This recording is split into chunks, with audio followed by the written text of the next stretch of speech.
તો hello friends, આજે આપણે બનાવીશું સરગવાનો પાવડર, જેમાં આમળાથી વધારે વિટામિન સી અને દૂધથી વધારે કેલ્શિયમ રહેલું છે. એવો આપણે પાવડર બનાવીશું અને ડાયાબિટીસ, થાઇરોઇડ, કોલેસ્ટ્રોલ અને ચામડીના રોગમાં રાહત આપે તેવો આપણે આજે પાવડર બનાવવાના છીએ. અને તેને તમારે કઈ રીતે ઉપયોગ કરવો તે પણ હું તમને આ વિડીયોમાં જણાવીશ.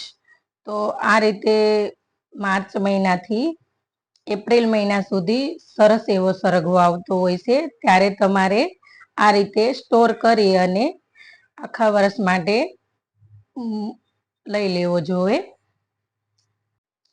ત્યારે આપણને એકદમ બજેટમાં પણ મળી જતો હોય છે. તો આ રીતે આપણે સરગવાનો પાવડર બનાવી અને સ્ટોર કરી લેવો જોઈએ. તો તેના માટે મેં અહીંયા 2 કિલો સરગવાની સિંગ લીધી છે. તેને સરસ ધોઈ અને આ રીતે મેં કોરી કરી લીધી છે. તો આ રીતની તમારે સિંગ પસંદ કરવાની, જેથી તેમાં અંદર ગરીબનો ભાગ જાજો હોય. તો હવે આપણે આના ટુકડા કરી લઈશું. તો મેં અહીંયા આ રીતના ટુકડા કર્યા છે. તમારે વચમાંથી 2 ભાગ કરવા હોય તો પણ તમે કરી શકો. તો હવે આપણે બધા જ ટુકડા કરી લીધા છે અને હવે આપણે આને તડકામાં સૂકવી દેવાના છે. જ્યાં સરસ એવો તડકો આવતો હોય ત્યાં સૂકવી દેવાના છે. તો 2 થી 3 દિવસમાં સરસ સુકાઈ જશે.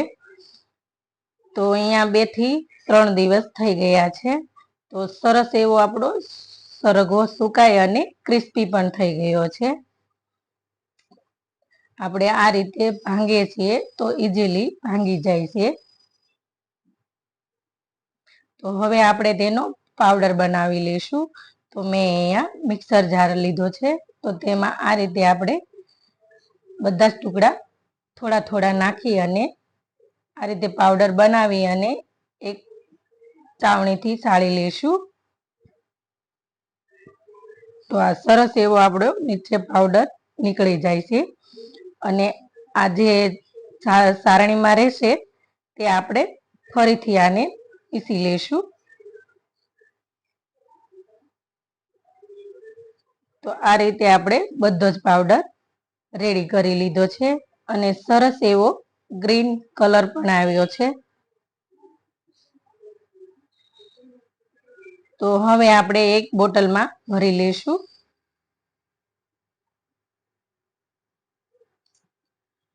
તો તમે કોઈ પણ બોટલમાં ભરી અને આખું વર્ષ તમે આ રીતે સ્ટોર કરી શકો.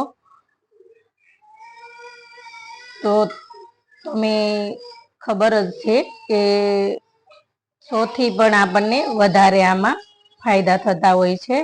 તો આ રીતે આપણે ઢાંકણું બંધ કરી અને મૂકી દઈશું. હવે તમારે કઈ રીતે યુઝ કરવો તે પણ હું તમને કહીશ. તો મેં અહીંયા દાળ ભાતની દાળ બનાવી છે. તો આપણે તેમાં પણ આ રીતે 1 ચમચી નાખી અને તે આપણે આ રીતે ખાઈ શકીએ. અથવા કઢી છે અથવા રોટલીનો લોટ જ્યારે બાંધો ત્યારે પણ 1 ચમચી તમે નાખી અને ખવડાવી શકો. બાળકો સરગવો ખાવાનું પસંદ નથી કરતા, તેને આ રીતે આપણે સરગવાનો પાવડર બનાવી અને ખવડાવી શકીએ.